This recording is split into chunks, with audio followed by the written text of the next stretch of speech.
Hey, everybody. I am here with Gary Sturgis, longtime friend of mine. It's been a long time since we've seen each other. So good to see you, man. And You too, bro. what I'm going to do is hand it off to you so you can just kind of give the audience a little bit background about yourself and why they need to listen when you speak. So you got it. Hey, for those who don't know, I always tell people say hi to the bad guy. I'm kind of known throughout Hollywood as playing a lot of villains in a lot of movies and a lot of animation, cartoons, things of that nature. I do voiceovers for a living. I was the voice of UPN. You guys probably know me for choking out Idris Elba in the Tyler Perry movie. I think it was Daddy's Little Girls. Also, Diary of a Mad Black Woman, Pride. I got a bunch of shows that's running right now on Tubi, Premeditated. I've written quite a few things that's out there that's on Tubi as well. So you guys could Google me and see some of my works. Sounds good. So what I'm going to do, Gary, is since you know this is Hollywood Dead series, so people are really curious to hear feedback from people that's been in the industry for a minute. So Right. I'll just start off with that question, and you give me an answer and elaborate on it as you see fit. So the first question is Hollywood dead? That's a very good question. I wouldn't say that it's dead, but it's definitely a walking zombie. Um, the industry has changed tremendously from when we first started. I remember when I met you, independent films were just starting to become a thing. And the hardest thing of getting them done was the investors that we would find. Uh, their biggest fear was trying to get their money back. And the problem when we first met was, yeah, you can film a movie. We got cameras, we could shoot stuff, but there was no distribution. So the problem was always trying to figure out how the independent could connect to the distributor. So there was a disconnect. Now, after COVID, with the advent of streaming media going, because of COVID, streaming media became a thing because we all had to sit home and watch movies and television. So the strategy changed for the whole industry because now it's just like a lot of jobs. You started realizing I don't really have to go into work to do that job. You know what I'm saying? Working from home became a thing. And now it started to affect how monetizing things were to work because now the streaming industry, though it became a good thing for the independent filmmaker, because now we could guarantee distribution, which is why you see so much urban product that's floating around on streaming media now, because there's now a way to connect that product to a distributor, which is a good thing. But the bad thing is the only people benefiting from that is the actual filmmakers. Because the reason why I, as an actor, got into the film business was because of the concept of residual income. It was a concept of if I could do something while I'm 17, that'll pay me when I'm 70. You see what I'm saying? The same Hmm. work will constantly pay me. Right. Even on a major scale, not just because of the advent of independent film, but even on a major scale, we're fighting with the unions about this streaming media because the streaming media is saying, well, hey, we're streaming a bunch of things, so we can't quantize how much of that is actually to this particular project that your people are connected to. There's millions of talents on these projects, blah, blah, blah. So they can't monetize how to make sure we're all compensated for our works. And Right. streaming media, even through the union, after that, we had a strike for almost a year. I mean, it shows you where the industry is. They allowed us to strike and almost starve for almost a year just to not share in that profit sharing. And so, yeah, when you ask if Hollywood is dead, to some degree, it's a walking zombie because it's become. I'll take you back. I'll take you even further back. When the Okay. film industry first started, it was a studio system. Actors work for studios. If you work for Hmm. MGM or you work for Fox or whoever, you did all the stuff that they had going on, and you couldn't go to the other studio because you were an employee of this studio house. Then came the advent of agencies, which said, hey, actors want to be able to move around a little bit. So a go between became an agent who said, okay, I'm going to be able to negotiate you deals where you can work for this place and that place, provided the Right. shows are not conflictual. This is the gradual progress of the industry, which brings us to where we are now, where it's struggle time for the actor because now everybody off the street can be an actor. We just Yeah. we got people with independent films can't afford the talent that study talent, so they'll get their friends to do it. So everybody could do that. But who's really making the money? The Right. people who are making the money is the people who control the product for independent. So that's a good thing if you're the guy that controls the product. It's a horrible thing if you're the talent because the residual income Wow. is cut out of that equation. Wow. So basically, since the strike, and supposedly everything is, they worked out a deal everyone is happy with. Where do you stand with that? Is it worked out for you? Has No, anything changed? that's not really a fair thing to say. I think we had to accept the deal, because if we didn't accept the deal, the studios were willing to show talent and crew that they will starve you throughout the holidays because they don't feel like they need you.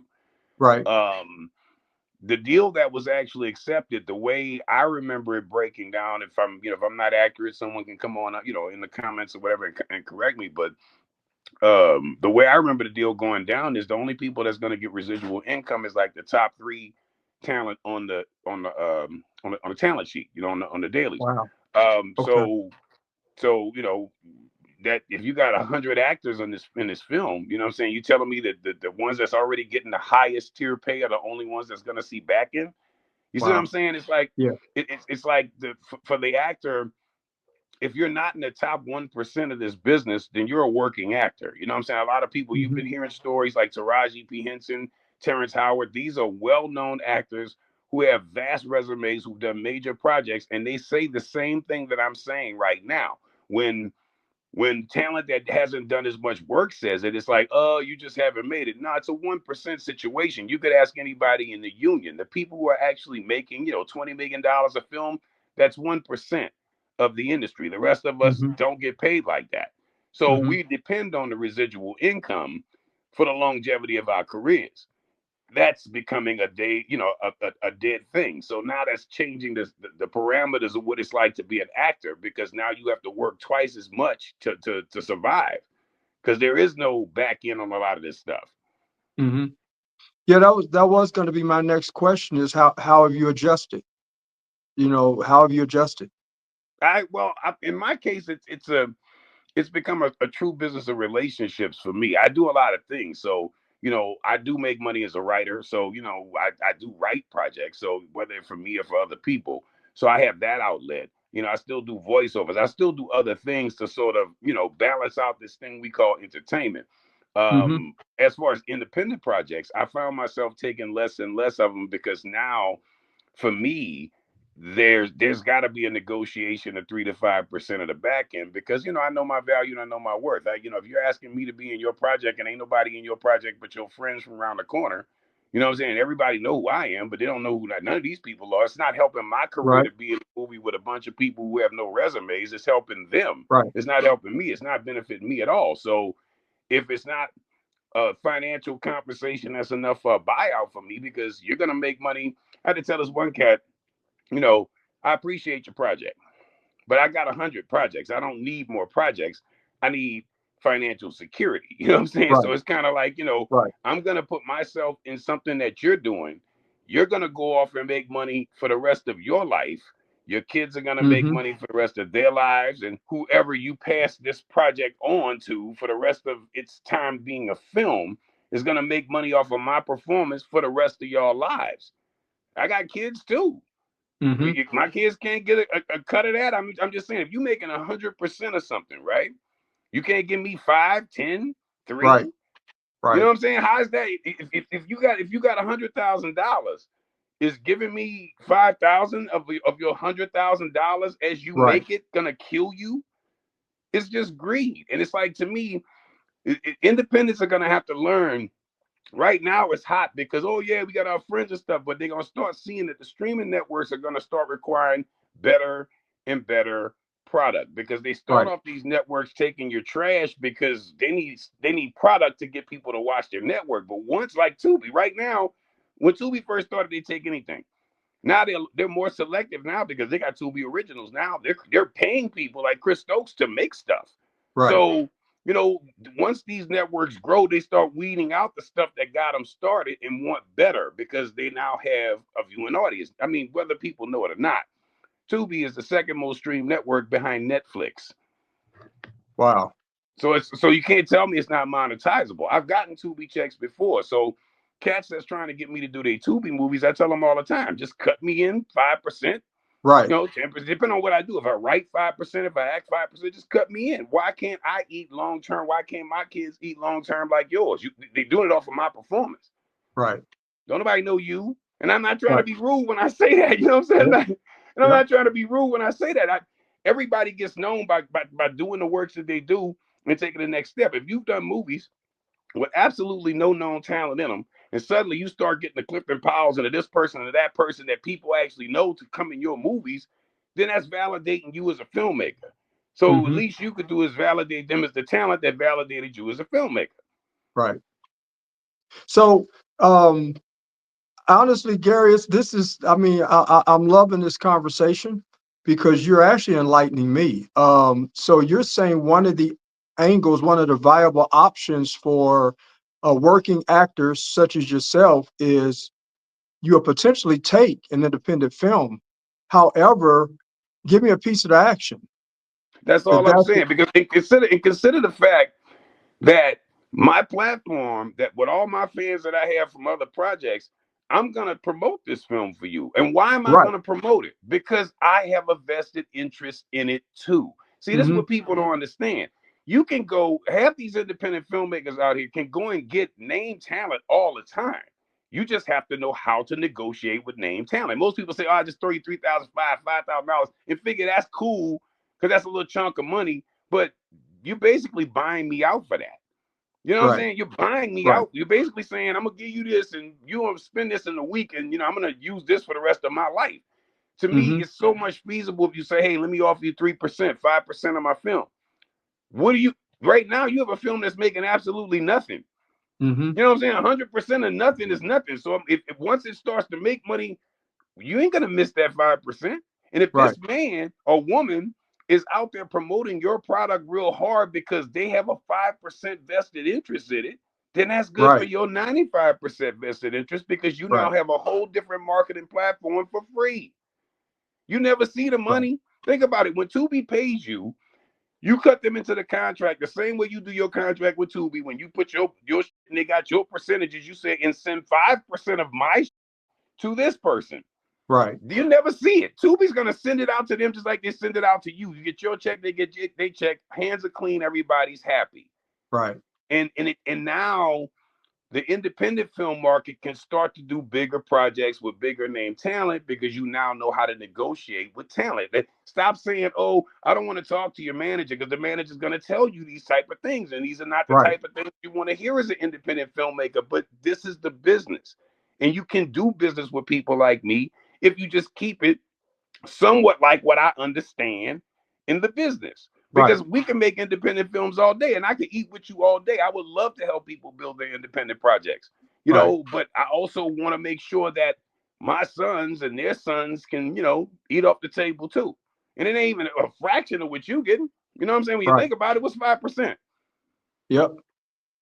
That's an interesting dynamic because you're right. When I started, we were just struggling just to get on. So we would end up signing these really horrible distribution deals and get on with some company and never see a dime. Never see a dime.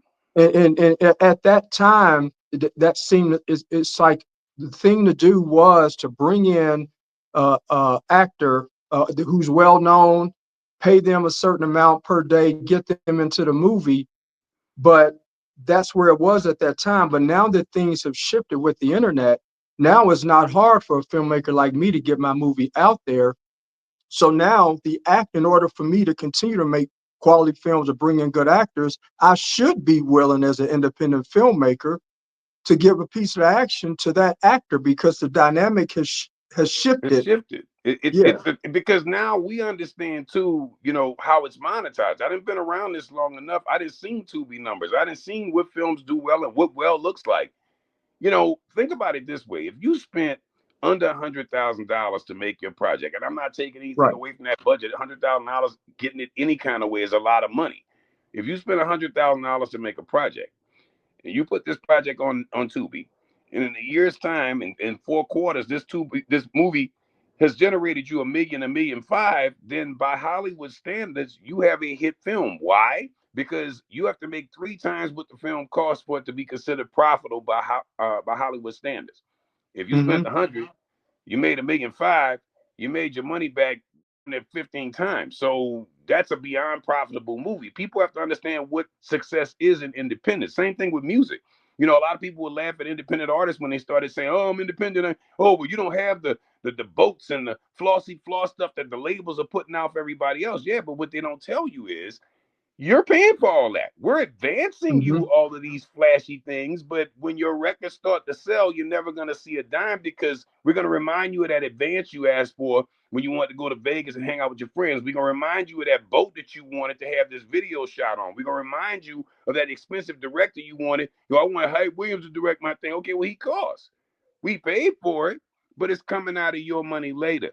Right. With independence, hey, I don't have no promotional team but myself. Hey, I don't have all of this back end stuff I got to pay for. It's just me, the product that I make to promote, and my friends going out there saying what it is in the social media world. That can go viral if you do it Hmm. right.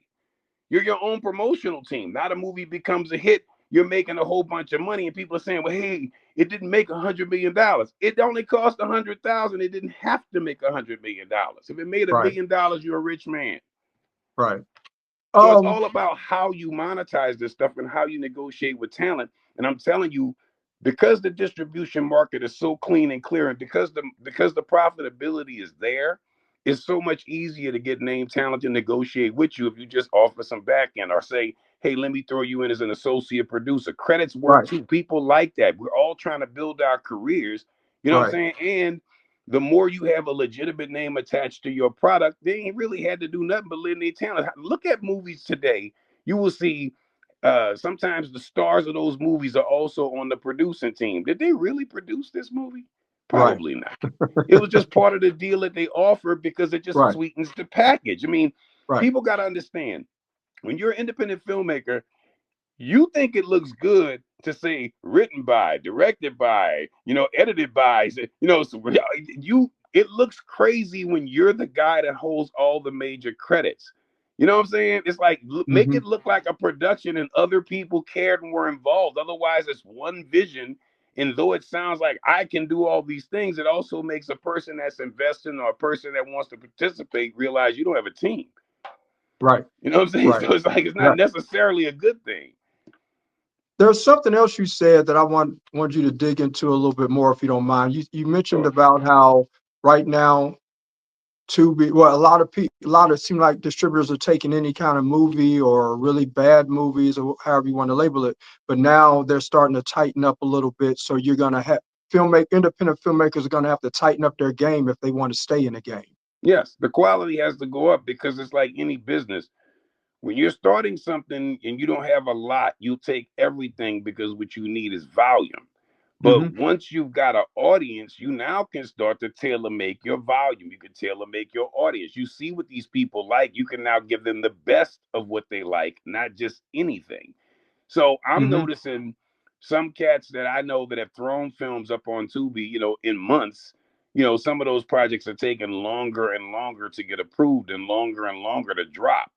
So Mm. that tells me that there must be a climate shift. There must be now we're looking for, still independent, but the better quality independent when it comes to technical things we don't think about in independent film. Sometimes it ain't the storyline, sometimes it's the lighting, sometimes it's the sound.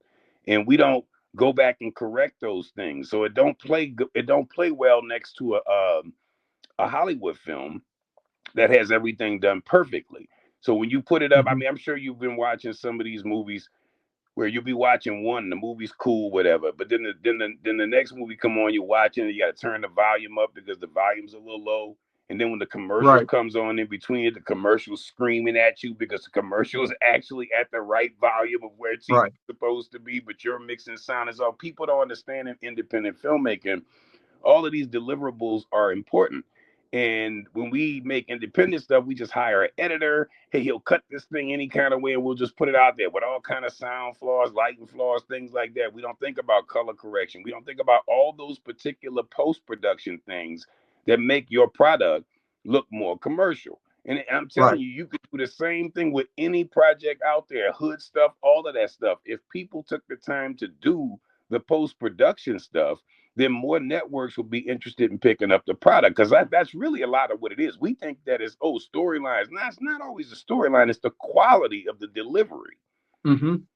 That's a Oh, lot of it. Networks have a standard of what things that they need to be at, what megahertz, what they need to not be in the show, what logos that can't be shown, curse words that can't be had. There's a lot of quality control stuff that we as independents overlook, which is why a lot of our stuff never goes past streaming networks like Tubi.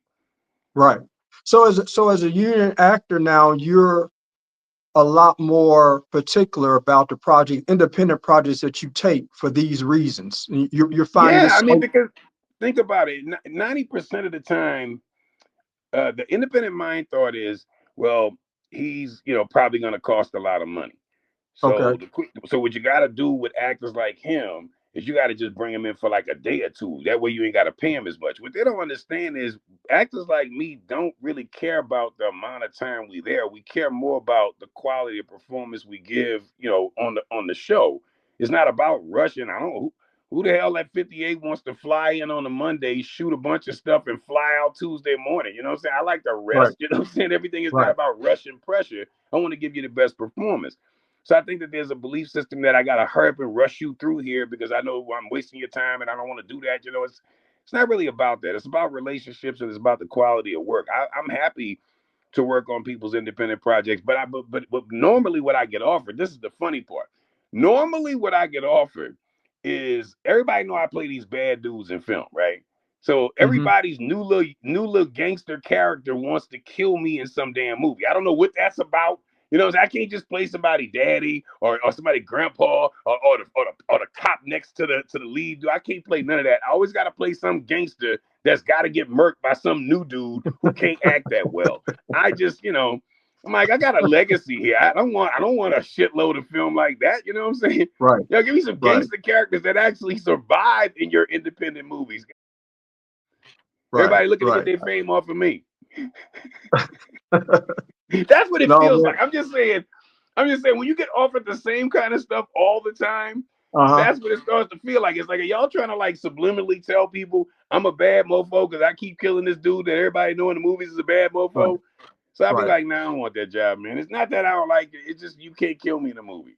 You right, can't. You just you can't kill me in a movie. right. It's like what I be feeling about it. It's like, nah, bro. Who are you again? I'll And keep that in mind. I'll keep that in mind before I call you again. right. I mean, I just appreciate it.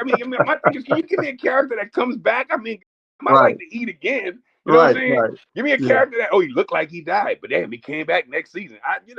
I like to work. You know what I'm Right. saying? I like to be a part of the project. So yeah, it's like Hmm. people don't understand. There's guys like me, Clifton Powell. There's a lot of us out here that if you got a good project and you got something good for us to do, or fun for us to do, we will do it. I didn't work with Cliff in Philly, Jersey. There's a lot of cats on the East Coast over there where y'all at that's doing stuff. And we have flown out there to mess with these cats. I done been in some of the dankiest areas in Houston, Philly. You know what I'm saying? None of that bothers me. I tell people all the time, I'm hood and put as you know what I'm saying? But Right, none of that bothers me. So I don't care about the environment and all that. All I care about is how the deal goes down, how I'm treated, and what you got me playing, because I'm trying to build a resume and a legacy of film. Because once I'm long gone, this is the things people gonna remember me for doing. So, I'm right, just looking for a different body of work. And like now I'm playing, 300-year-old witches and I'm doing I'm doing some interesting stuff like Wicked City. So, I'm liking the challenge of doing things differently. right. Have you found like in your circle of friends and fellow actors, is pretty much everybody saying the same thing, or are the experiences that much different, or everybody's sort of where you are We're all mentally? we're all about the same, man. It's been feast and famine since the beginning. I think now Hmm. with the studios doing less and less work, it's just probably getting tighter because the balance is starting to shift more towards independent. Because there's, for every one studio project that you audition for, there's 10 independents going up somewhere. So, Right, excuse me, the balance is shifting. The balance is shifting in a way that the independent is starting to provide more opportunity than the studios are. And like even out here in Cali, I've been asking my family, why are we even, I love it out here in California, but why are we still here? I came here to pursue the film business, but right, outside of Chris Stokes, 90% of the jobs that I do are not in California. Every time I book it here, but I fly out somewhere else to do it. There's no tax incentives here, so nobody's shooting stuff here. So it's like I right, live in a town where, everybody comes for the dream. And yeah, 90% of the auditions for the Dream are here. But that project is Hmm. shooting on the East Coast, so that project is shooting in New Orleans or somewhere that is more tax friendly. I don't know what that's about, but that seems to be the tax incentive thing. Seems to be another thing with I guess mid-level independent filmmakers that actually take advantage of that type of stuff. The Okay. tax incentives are a big deal. You know, they get a kickback from that after the film is made. Got you. Got you. So we got 5 minutes. I do have one more question. Well, one Mhm. more thing. So I know this was a little bit. I mean, I'm gonna kind of throw a boomerang at you, but I know from when you first entered the industry, and then you take someone that wants to just enter the industry now, here Mhm. in 2025, compared to when you entered. How can you sum up all of your experiences to give that person direction on which way to go, or how to go about it, or even if they should go at all? I mean, the one thing that never changed is everybody who pursues this, you know, unless you're on one of the technical jobs like crew type stuff where it's actually a learned skill and you can, do that forever on 20 different projects a year. Us people that actually live in front of the camera, it's a challenge. You can't say now, hey, you can't do that because with all the independent stuff and people basically being self-made off of social media, it's a different game. I guess that brings us back to what this whole thing is about. Even this part of it is a different game because you have a lot of the studios will say, well, okay, I like your project, but I need cast one social media influencer type. Now, these people aren't talent at all. They're just people who found a niche of something that's interesting about them that they're able to project to other people that people like watching. That's cool. I think that's amazing. But give these people lines and tell them that they have to interact in a situation, you know what I'm saying, that they don't Hmm. control by their thing, then you find that a lot of them are not that great. So it doesn't change the fact that the numbers, these pseudo numbers that are created through social media views, which are all free, somehow in the monetized world of Hollywood, these numbers seem to matter. Like, oh, this person Right. has 10 million views, but you will soon learn that 10 million views are 10 million free views. And out of that Hmm. 10 million, 3 million number probably I watched it 3, 4 times. So you can't quantize it that was actual 10 million bodies or 10 million. You show it to your friends 10 times, that's you 10 times. You know what I'm saying? So the Hmm. numbers are kind of, but they use these numbers to say, hey, this person is media worthy. Or if we had this person, we know for fact 10 million people are interested in seeing them. But what you don't know for Hmm. fact is 10 million people are not interested in paying to see them because they see them for Hmm. free. That's the part that they Right. miss when they tell you to put this person in your project and this person doesn't fit. But hey, they bring the views, they bring the popularity. So that's another part of the industry that's changing, and we have to sort of make the change with it. I don't like it, but Right. just like Sam Jackson said one time when rappers started becoming actors, hey, I don't like it. You know what I'm saying? But it's a movement that's happening. And then you start to realize some of these rappers are actually good actors. And I think it's the same thing with Right. some of these independent people, some of these what people are calling to-be actors, some of this what do you call it, social media influencers. Every now and then you get one that if given a real opportunity and some scripts and some direction, they actually can do something because they got that thing in them. They just don't know how to hone it. So what Right. would I say to a new person? There's so many new ways to get into this business. It's ridiculous whether you are Right. talented or not. But when you get the opportunity, try to shine because people are going to call you based upon the opportunity they last saw you in. So take advantage of the opportunity if you get it. It's a very interesting business to be in, and don't expect to get rich in it because that's not what it's about. People think, oh, fame and wealth are the same thing. They are very different. You will see lots of famous people that are not wealthy and lots of wealthy people who are not famous. Don't confuse the two Right. and enjoy the journey Right. when you set forth to do this. Oh, and one more thing. One thing that's never changed in the industry is rejection. If you can't take being told no, quit now because your feelings are gonna be Right. sorely hurt a lot. No is a Right. Right. rejection is Right. a Right. huge part of the business. So you have to get used to being told no until you get a yes. And don't quit because you get a Right. no. Because I got many no's. To this day, people still be like, nah, you're not the right for this. Okay, I'll do the next one. You know what I'm saying? I'm not right for everything Right. either to this day. So you Right. have to get used to rejection. That's a part of the job. Right. Well, Gary, man, it's been an awesome conversation, man. We're gonna circle back around for sure. I I'm pretty appreciate you, sure brother. the people that watch this episode are gonna enjoy it. They're gonna love it. So I really appreciate you taking time out of your day, man. Yeah, I appreciate you having me, man, and good luck at everything you're Yeah. doing. I think what you're doing is great, man. We need more of these kind of conversations so that people can understand everything on this side that glitters ain't always gold. Which, by the way, Right. I got a movie called Right. Everything That Glitters that y'all can find on social. You just look for Everything That Glitters. Make sure you find that. Me and Golden Brooks. I remember, man, you had us laughing on the set in Philadelphia. I remember, man. Good Yeah, stuff. it's funny. I still got that same humor, man. Just a little older with it, and I got glasses now. A little older with it, but Right. same humor here, man. I still find life funny. I still find the business funny, and I'm still enamored with the entertainment business. So, I never gave up on my dreams. I never gave up on my goals, and I always say, no matter how successful you get, remember where you started because we're Hmm. all on a journey. And no matter how successful you get, there's always somebody sitting one step above saying, hey,